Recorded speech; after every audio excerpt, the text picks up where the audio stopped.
कि बीएसएससी को तो करना ही पड़ेगा जल्द ये प्रक्रिया अब, क्योंकि 7 साल से ज़्यादा वैसे ही बिता चुका है, अब 8वां साल में प्रवेश कर चुका है और ये छात्र आंदोलन का दबाव है कि बीएसएससी को हर हाल में ये इस बहाली को अब जल्द पूरा करना कमी सरकार में है, सरकार की इच्छा शक्ति में कमी है।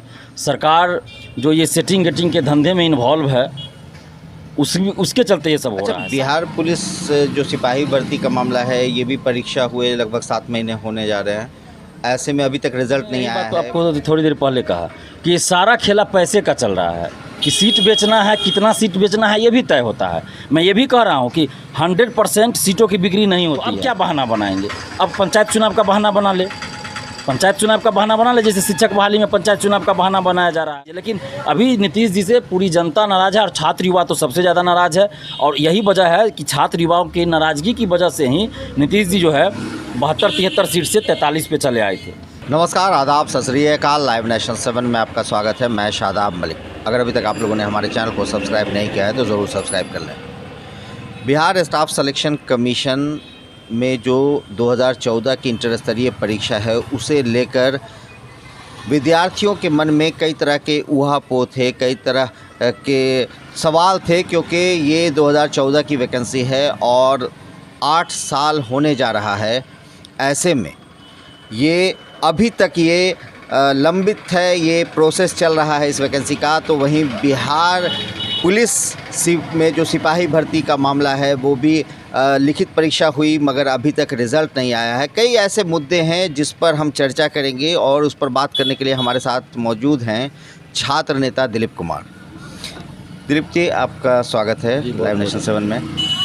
एक बात बताइए कि ये जो स्थिति है, अभी बीएसएससी 18 तारीख को एग्ज़ाम ले रही है, जो नए 1218 जो नया रिज़ल्ट आया है पीटी का उनका, तो क्या लग रहा है कि अब बीएसएससी ये सारी प्रक्रिया जल्द कर लेगी? देखिए, बीएसएससी को तो करना ही पड़ेगा जल्द ये प्रक्रिया अब, क्योंकि 7 साल से ज़्यादा वैसे ही बिता चुका है, अब 8वां साल में प्रवेश कर चुका है और ये छात्र आंदोलन का दबाव है कि बीएसएससी को हर हाल में ये इस बहाली को अब जल्द पूरा करना पड़ेगा, अन्यथा फिर गंभीर परिणाम भुगतना पड़ेगा। इसके लिए बीएसएससी तैयार रहे, क्योंकि अब बिहार का छात्र अब बर्दाश्त करने वाला नहीं है। 7 साल से बर्दाश्त ही कर रहे हैं और हम लोगों ने जब आंदोलन किया था तो उस समय बीएसएससी ने खुद नोटिस जारी करके बताया है कि नवंबर प्रथम सप्ताह में हम काउंसलिंग शुरुआत कर देंगे। तो बीएसएससी को करना पड़ेगा। आखिर आपने नोटिस क्यों जारी किया जब आंदोलन हम लोग किए? तो उस समय आप नहीं करते। अगर आपको नहीं करना है तो नोटिस नहीं जारी करते। अगर आपने नोटिस जारी किया तो आप उस पर अमल कीजिए ना। ऐसा नहीं कि आप गुमराह कर दीजिएगा फिर कोई बहानाबाजी कीजिएगा, तो अब बर्दाश्त नहीं किया जाएगा, चाहे कुछ भी हो जाए। अब सरकार को जो एक्शन लेना हो हम लोगों पे ले, हम लोग तैयार हैं, लेकिन अब हम लोग लेट लतीफ़ी बर्दाश्त नहीं करेंगे। तो ठीक है, लेट लतीफ़ी आप बर्दाश्त नहीं करेंगे, लेकिन जिस तरह से बीएसएससी हर चरण के लिए अब नोटिफिकेशन जारी कर रहा है, जैसे कि पहले क्या था कि एक लड़का में छात्रों में एक मतलब कन्फ्यूजन था, मगर अब ऐसा लग रहा है कि जैसे हर जो स्टेप ले रही है बीएसएससी उसके लिए नोटिफिकेशन जारी। तो क्या लगता है कि ये जो आंदोलन आप लोगों ने किया उसका असर है, मीडिया के दबाव का असर है, या फिर सरकार एक्टिवली प्रेशर बनाए हुई है? देखिए, आंदोलन का ही असर हुआ है कि उसी आंदोलन को मीडिया वाले लोगों ने भी दिखाया, आप लोगों ने भी दिखाया, और उसी आंदोलन की वजह से सरकार पे भी दबाव बना है। तो सरकार के तरफ से भी ज़रूर है कि दिशा निर्देश आदेश आया होगा बीएसएससी को, उसके बाद ही इतना एक्टिव हुआ है बीएसएससी, वरना बीएसएससी तो इतना एक्टिव आज तक आप देख लीजिए इतिहास उल्टा के कभी नहीं रहा है। तो ये सीधा सीधा है, आंदोलन का असर हुआ है। और जो लोग कहते हैं कि आंदोलन से नहीं कुछ होता है, तो उनके मुँह पर ये करारा तमाचा है कि देखिए कि आंदोलन से क्या नहीं होता है। आंदोलन से जब देश आज़ाद हो सकता है, अंग्रेज़ों जैसा क्रूर शासक यहाँ से जा सकता है, तो फिर तो ये बीएसएससी है, क्यों नहीं बात मानेगी? तो ये कुछ लोग हैं समाज में, इस देश में, इस राज्य में, जो कि इस तरह की अफवाह फैलाएंगे कि आंदोलन से कुछ नहीं होता। ये लोग नकारात्मक सोच के आदमी हैं। ये लोग समझिए कि बिल्कुल ही विकास में बाधक हैं ये लोग, क्योंकि ये लोग नहीं चाहते हैं कि समाज में, देश में कुछ अच्छा हो। और इन लोगों को कभी कभी जलन भी होता होगा कि कोई अगर अच्छा काम कर रहा है तो चलो उसके खिलाफ़ कुछ बुराई करते हैं। अपना तो कुछ करना नहीं है, लेकिन जो कुछ अच्छा कर रहा है तो उसका बुराई कर दो। तो आंदोलन से ही हुआ है और इसका तो सीधा सीधा जागता सबूत है ना कि बीएसएससी प्रथम इंटर स्तरीय का जो पीटी का रिज़ल्ट था वो आंदोलन से ही आया था। बीएसएससी ने आंदोलन के दिन ही नोटिस जारी किया था कि हम 20 फरवरी 2020 से पहले रिज़ल्ट देंगे, और 14 फरवरी 2020 को रिज़ल्ट दिया था बीएसएससी ने।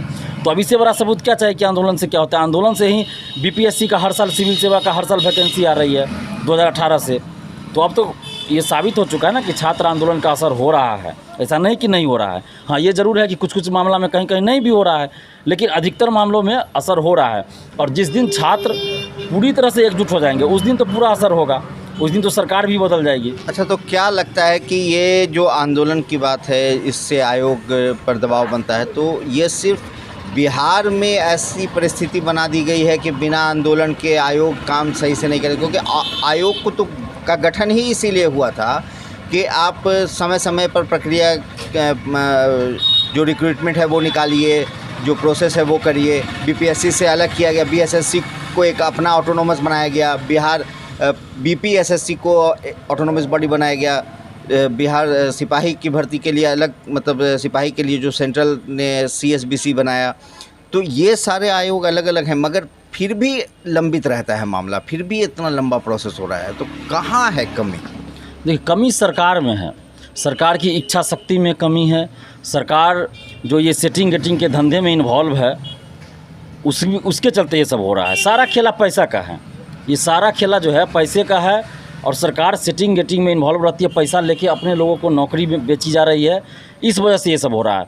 और जब तक सीट नहीं बिकता है तब तक रिजल्ट प्रकाशित नहीं होता है, तो यही वजह है कि लेट लतीफ़ी होती है। इसीलिए हम लोग जो अब आंदोलन करने वाले हैं और बिहार के सभी ज़िलों में जाके छात्रों से बात करने वाले हैं, तो उसमें हमारा ये मुद्दा भी है कि सभी भर्ती आयोग का वार्षिक कैलेंडर जारी हो, जिसमें एक तय समय सीमा हो, और उस समय सीमा के अंदर वो बहाली पूरी हो। विज्ञापन से लेके परीक्षा का रिजल्ट, फाइनल रिजल्ट, ज्वाइनिंग तक का उसमें जिक्र हो, संभावित महीना का जिक्र हो, और एक तय समय सीमा के अंदर वो बहाली पूरी हो। जैसे यूपीएससी में होता है, एक तय समय सीमा के अंदर बहाली पूरी हो जाती है।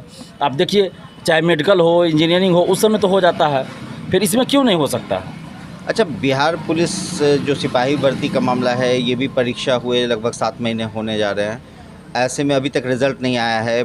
तो क्या लग रहा है कि जो संभावित है, बीच में ट्विटर ट्रेंड भी हुआ था, तो क्या लगता है कि ये अब दुर्गा पूजा भी समाप्त हुआ है तो अब निकले? देखिए, मैंने यही बात तो आपको थोड़ी देर पहले कहा कि ये सारा खेला पैसे का चल रहा है, कि सीट बेचना है, कितना सीट बेचना है ये भी तय होता है।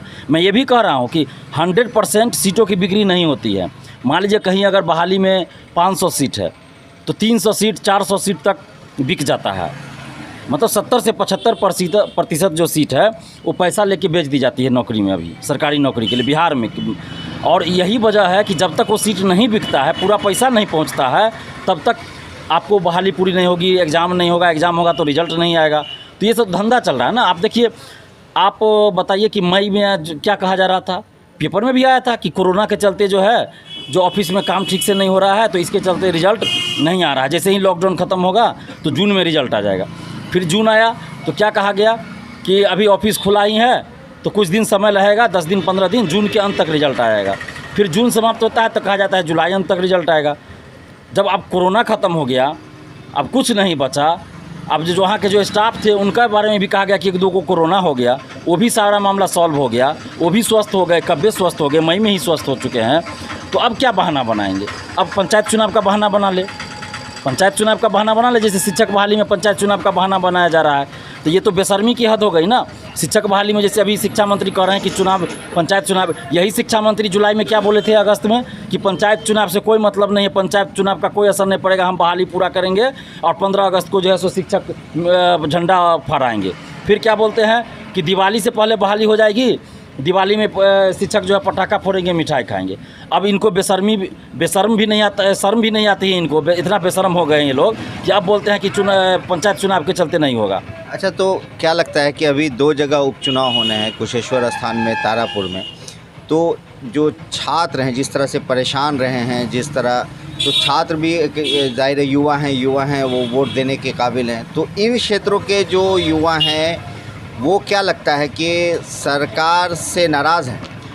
युवा ही सरकार से नाराज़ नहीं है, बिहार की पूरी जनता नीतीश सरकार से नाराज़ है, पूरी जनता नाराज़ है। अब जीत जाना, मुख्यमंत्री बन जाना ये अलग बात है, तो मधु कोरा भी निर्दलीय विधायक थे और झारखंड के मुख्यमंत्री बन गए, तो इसका ये मतलब थोड़े हुआ कि मधु कोरा को झारखंड की जनता ने बहुमत दिया था या जनादेश दिया था, ऐसा नहीं है।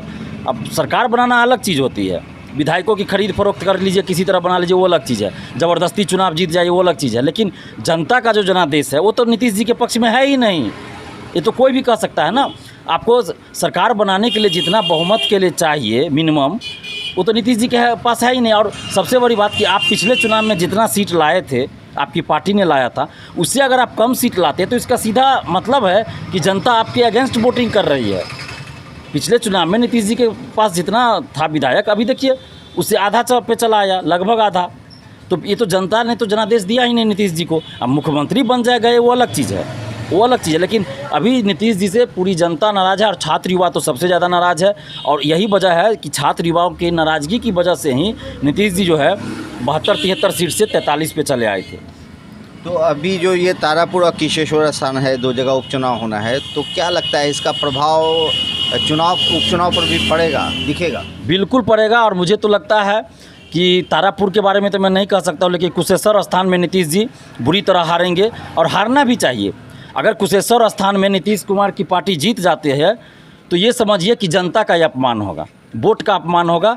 क्योंकि आप सिंपैथी के आधार पे वोट कब तक कीजिएगा? शशिभूषण हजारी जी विधायक थे, उनका निधन हो गया, उनकी वाइफ का भी निधन हो गया। चलिए, हमारी भी सिंपैथी उनके साथ है, लेकिन इसका मतलब ये नहीं हुआ ना कि उनके बेटे को आप विधायक बना दीजिए।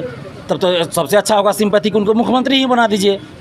सबसे ज़्यादा सिंपैथी यही होगा ना कि मुख्यमंत्री बना दीजिए। उनके निधन से तकलीफ़ हमें भी है, बहुत बेहद तकलीफ़ है। लेकिन इसका मतलब ये नहीं होता है कि आप ठीक है, आपको देना है तो कोई नौकरी दे दीजिए उनके बेटे को। लेकिन ये थोड़े हुआ कि सिंपैथी के आधार पे आप वोट देके जनता का अपमान कर दीजिए, आप उसको ये कर दीजिए, विधायक बना दीजिए। तो ये दिलीप कुमार ने साफ तौर से ये बात कही कि जो युवा हैं वो सरकार से नाराज़ हैं, वो मुख्यमंत्री नीतीश कुमार से नाराज़ है, वो नीतीश सरकार की कार्यशैली से नाराज़ है। और जिस तरह नाराज़गी युवाओं के बीच है, उसका असर कुशेश्वर स्थान और तारापुर के उपचुनाव में पड़ेगा। अब 30 अक्टूबर को पता चलेगा कि लोगों ने किस तरह से वोट किया है और 2 नवंबर को जो रिज़ल्ट आएगा वो ये साफ कर देगा कि क्या प्रभाव सच में सरकार के ख़िलाफ़ गया है या सरकार के पक्ष में गया है। अब ये तो समय तय करेगा। बहरहाल आप बने रहें हमारे साथ, देखते रहें हमारा वीडियो। अगर आपको हमारा वीडियो पसंद आता है तो हमारे चैनल को ज़रूर सब्सक्राइब करें। अगर आप फेसबुक के ज़रिए देख रहे हैं तो पेज लाइक करें, साथ ही ट्विटर हैंडल पर हमें फॉलो ज़रूर करें। धन्यवाद।